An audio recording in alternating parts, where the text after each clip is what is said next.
Hi hello guys, you hope आप सब बिल्कुल ठीक ठाक होंगे। यहाँ जी आज हम जो वीडियो देखने जा रहे हैं बहुत सरप्राइजिंग किस्म की अपडेट निकल के सामने आई है। मालदीव में अचानक इस्तीफा, मौजों ने हिंदुस्तान में पनाह ली और यहाँ जी मदद मांगी जा रही है मालदीव के इस प्राइम मिनिस्टर की जानिब से जिन्होंने इस्तीफा दिया है। एंड डीआरडीओ ने देहातों को खाली कराया मिसाइल का तजर्बा। अभी आप लोग सा ये वीडियो देखते हैं, काफ़ी इंटरेस्टिंग वीडियो लग रही है और बैक टू बैक जो इंडिया है काफ़ी ज़्यादा जो तजर्बे है वो करता हुआ नज़र आ रहा है और वो भी सक्सेसफुल हो रहे हैं। तो अभी ये वीडियो देखते हैं, बिना टाइम वेस्ट किए वीडियो की तरफ चलते हैं।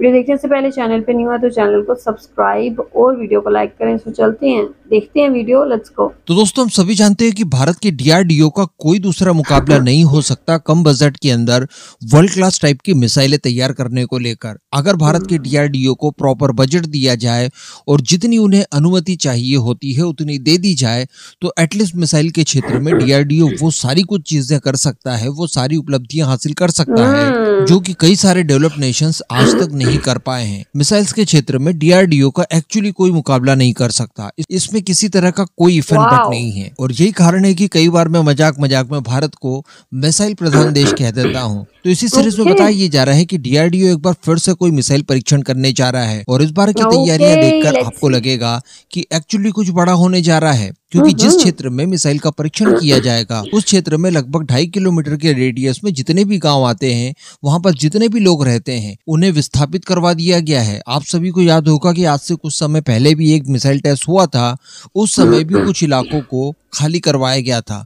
तो हम समझ सकते हैं कि टेस्ट कितना क्रूशियल होगा, उसके बारे में डिस्कशन करेंगे। उसके अलावा और भी कुछ इंपॉर्टेंट खबरें जो कि निकलकर सामने आ रही है उनके बारे में बातें करेंगे। आप बस इसी तरह की खबरों के लिए अपने खुद के इस चैनल को सब्सक्राइब जरूर कर लीजिएगा। तो चलिए डीआरडीओ की बात निकली है तो सबसे पहले डीआरडीओ के कारनामे को लेकर डिस्कशन किया जाए और इसमें आज हम लोग डिस्कस करने जा रहे हैं बिग डैडी को लेकर। मैंने आपको 2-3 दिनों पहले ये खबर दी थी कि डीआरडीओ द्वारा जो K5 मिसाइल तैयार की जा रही है संभवतः उसके परीक्षण अंडर वाटर पेंटून से कर दिए गए हों, क्योंकि मिसाइल तो काफी समय पहले ही डेवलप हो चुकी है। उसको लेकर टेस्ट कंडक्ट किया जाए, डीआरडीओ द्वारा इसके लिए मंजूरी भी मांगी गई थी गवर्नमेंट की तरफ से, लेकिन किसी तरह की कोई ऑफिशियल खबर इसको लेकर नहीं आई थी। लेकिन अब जिस हिसाब से हमारे न्यूक्लियर सबमरीन्स और उनके अंदर इंटीग्रेट की जाने वाली SLBM को लेकर डिस्कशन किए जा रहे हैं तो इनसे जुड़े हुए अलग अलग फैक्ट्स भी निकलकर सामने आ रहे हैं। एग्जाम्पल के तौर पर आप इस समय अपनी स्क्रीन पर एक फोटो देख रहे हैं, ये वरुण कार्तिक आर्यन जी की तरफ से तैयार की गई और उनके ही एक हैंडल से शेयर की गई एक तस्वीर है, जिसमें आप देख पा रहे होंगे कि बीचों बीच आपको भारत का नक्शा दिखाई दे रहा है, तो वहीं पर एक बड़ा सा रेड कलर का सर्कल भी दिखाई दे रहा है। आप सभी को याद होगा कि बिग डैडी को लेकर मैंने आपको बताया था कि इसकी रेंज 5000 से लेकर 6000 किलोमीटर आकी जा रही है। 2000 किलोग्राम तक का वॉरेट ये ले जा सकती है। इसके अलावा अगर आप वॉरेट को कुछ हद तक कम कर दें तो इसकी रेंज 8 से लेकर 9000 किलोमीटर भी हो सकती है। और इसे अगर आप इंडियन ओशन से फायर करते हैं तो ये चाइना पाकिस्तान के साथ साथ आजू बाजू के कई सारे बड़े इलाके को भी अपनी जद में ले सकती है। अब मान लीजिए कि इस मिसाइल की रेंज केवल 5000 किलोमीटर हम लोग आके, तब भी अगर आप इसे इंडियन ओशन से लॉन्च करेंगे तो आप इस सर्कल को देख पा रहे होंगे। इस पूरे सर्कल में मौजूद किसी भी स्थान पर ये न्यूक्लियर स्ट्राइक करने में सक्षम होगी। अल्टीमेटली पूरे के पूरे चाइना सहित इंडो पैसिफिक क्षेत्र के कई सारे लक्ष्यों को ये अपने एक ही वार से लक्षित कर सकती है। और जैसा कि मैंने आपको बताया कि ये भी तब होगा जब बंगाल की खाड़ी से यानी हिंद महासागर में रहकर ही ये सबमरीन मिसाइल अटैक करती है। तो मान लीजिए कि टारगेट के कुछ और नजदीक भी चली जाती है हमारी सबमरीन, उसके बाद अटैक करती है, तो आप सोचिए इसके लिए क्या क्या चीजें पॉसिबल है।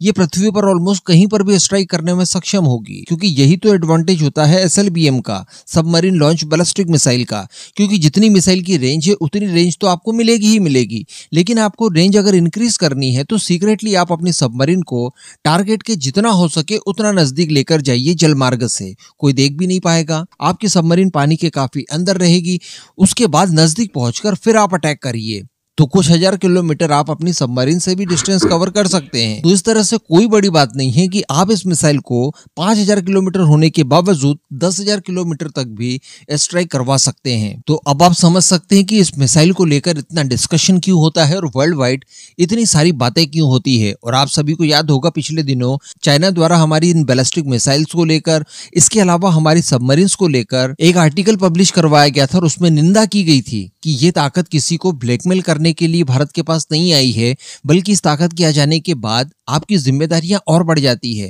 वो ऐसा एक्चुअली इसीलिए कह रहे थे, क्योंकि मैं आपको एक फैक्ट ये भी बता दूं कि K5 को तो आप छोड़ दीजिए, जो फिलहाल हमारे पास ऑपरेशनल मिसाइल है यानी K4, जिसकी रेंज 3500 किलोमीटर बताई जाती है, उससे भी अगर हम लोग इंडियन ओशन रीजन से ही अटैक करें तब भी ये चाइना के 85% हिस्से को अपनी जद में ले सकती है। तो आप समझ सकते हैं कि इस तरह की मिसाइलों के आ जाने के बाद भारत के पास किस तरह की पावर्स आ चुकी है। अब अगली खबर की बात की जाए तो ये सीधे मालदीव से जुड़ी हुई है। देखिए, मालदीव के अंदर एंटी इंडिया एक प्रेसिडेंट बनता है, पूरी गवर्नमेंट ही उनकी चाइना की पपेट कहलाती है और भारत के खिलाफ वो हर वो काम करते हैं जो कि उन्हें नहीं करना चाहिए था।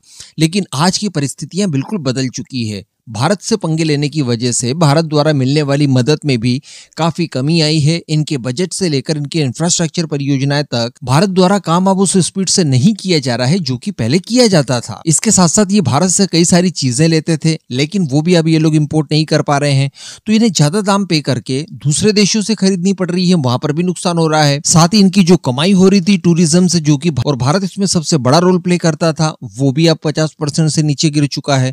यानी भारतीय पर्यटक अब वहां पर जाते ही नहीं है। और रही बात चाइना की, तो चाइना के आश्वासन हमें पता है, उसने अपना मतलब निकालकर मालदीव को अलग थलग कर दिया है। और वैसे भी चाइना की जो आर्थिक स्थितियों को लेकर हम लोग डिस्कशन कर चुके हैं पास्ट में, उनको देखते हुए बिल्कुल नहीं लगता कि चाइना पहले की तरह इन्हें और आगे मदद कर सकता है। ऐसी परिस्थिति में इनके पास एकमात्र ऑप्शन बचता है कि ये भारत की शरण में वापस चले जाएं। और एक्चुअली ऐसे ही देखने के लिए मिला है। आप सभी को याद होगा, आज से कुछ महीने पहले जब भारत मालदीव के बीच में रॉ शुरू हुआ था, उस समय मालदीव के अंदर 3 मिनिस्टर्स ऐसे थे जिन्होंने भारत के बारे में और प्राइम मिनिस्टर मोदी के बारे में, हमारे फ्लैग के बारे में कई आपत्तिजनक पोस्ट किए थे। हालांकि बाद में उन्हें कुछ समय के लिए सस्पेंड भी किया गया, उनसे ट्वीट डिलीट करवाए गए, उनसे माफी मंगवाई गई, लेकिन अल्टीमेटली उनकी जो भावना थी हमारे प्रति, वो सारी चीजें देखने के लिए मिली। अब आपको जानकर आश्चर्य होगा कि उन 3 मिनिस्टर्स में से 2 को इस्तीफे दिलवा दिए गए हैं, यानी इसीलिए कि उन्होंने पीएम मोदी के बारे में आपत्तिजनक ट्वीट किए।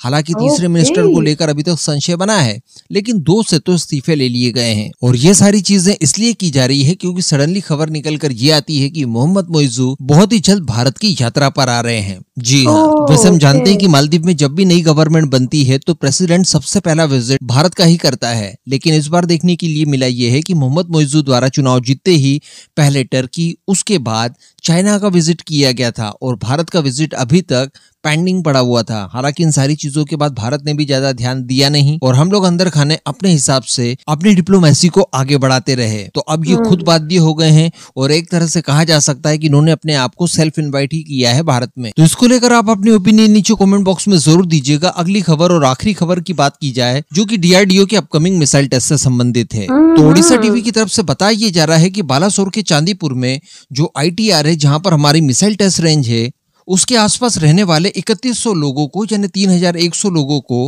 विस्थापित करवाया गया है, क्योंकि खाली किया गया।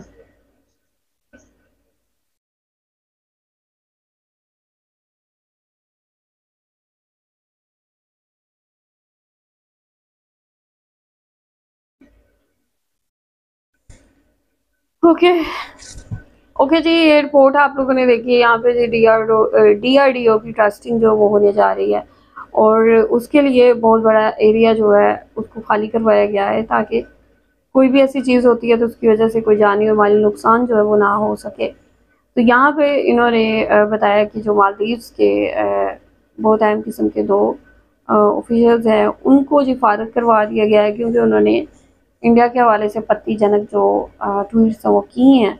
और यहाँ इंडिया जो है तेज़ी से अपनी टेक्नोलॉजीज़ के हवाले से तेज़ी से आगे बढ़ रहा है और अपनी टेक्नोलॉजी को हर तरह से एडवांस बना रहा है कि चाइना को भी पीछे छोड़ रहा है। यहाँ भी इन्होंने जैसे लाइक सबमरीन की जो ठीक है रेंज है उसका बताया और उसकी क्या क्वालिटीज़ हैं। बहुत ज़्यादा हैरानकुन टेक्नोलॉजी है कि ज़ाहिर सी बात है यार, इंडिया बहुत प्रोग्रेस कर रहा है। यही वजह है कि इंडिया अपने जो डिफेंस पावर है उसको भी तेज़ी से इंक्रीज़ कर रहा है और अपने आप को इस काबिल बना रहा है कि चाइना के सामने चाइना को भी बीट कर रहा है। ठीक है, आप लोग क्या कहेंगे, आप लोगों को क्या कहना है, जो भी कहना चाहते हैं लास्ट में बताएं कमेंट सेक्शन में। वीडियो को लाइक और शेयर करें, अपना ख्याल रखें, अपने चैनल का भी। I will see you till then, take care, bye bye.